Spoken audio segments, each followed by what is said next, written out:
வா வேணா நின்னுக்கோ.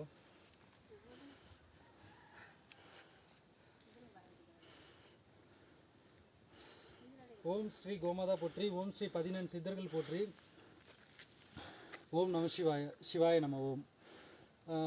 இந்த வெள்ளிமலை ஆண்டவர் அருளோட சொல்கிறோம். வெள்ளிமலை சஞ்சீவினி மலைன்னு ஏன் சொல்கிறாங்க அப்படின்னு சொல்லி கேட்டிங்கன்னா, சிவபெருமான் வந்து வட திசைக்கும் தென் திசைக்கும் ஏற்றத்தாழ்வு இருக்குது அப்படிங்கையில், ஸோ இந்த ஏற்றத்தாழ்வு இருக்கணுன்றதுக்காக வடக்கு வாழ்கிறது தெற்கு தேய்கிறதுன்ற இன்றைக்கி இருக்க சொல்கிற மாதிரி தான்.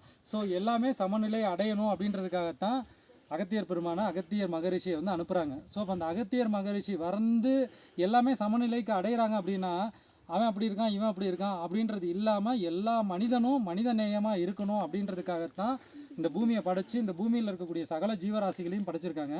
அப்போ அந்த சகல ஜீவராசிகளும் நோய் இல்லாமல் இன்புற்று இருக்கணும் அப்படின்றது தான் அத்தனை ரிஷிகர்களும் முனிவர்களுடைய சித்தர்களுடைய எண்ணங்கள் எல்லாமே.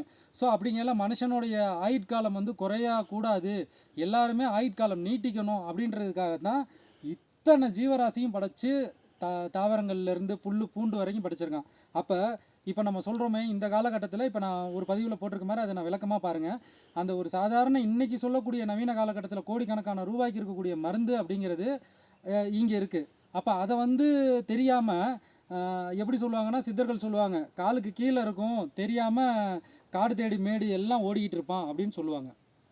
ஸோ மக்களை புரிஞ்சுக்கங்க, நமக்கு வந்து எங்கெங்கெல்லாம் ஓடினாலும் நமக்கு கிடைக்காத ஒரு அற்புதம், நமக்கு கிடைக்கக்கூடிய சஞ்சீவினி என்னென்னா நமக்கு மலைகள் தான். ஸோ இந்த மலைகள் காடுகளில் வந்து அத்தனை அற்புதங்களை வந்து பொக்கிஷங்களை வந்து புதைச்சி கொடுத்துருக்காங்க.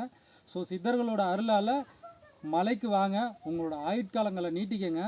கிரிவலம்ங்கிறது ஒன்று ஏன் சிவபெருமான் வந்து நமக்கு கொடுத்தாரு அப்படின்னாக்க, எல்லா மக்களும் எல்லா காலகட்டங்களையும் எல்லா யுகங்கள்லேயும் சமமாக இருக்கணும் அப்படின்றது தான்.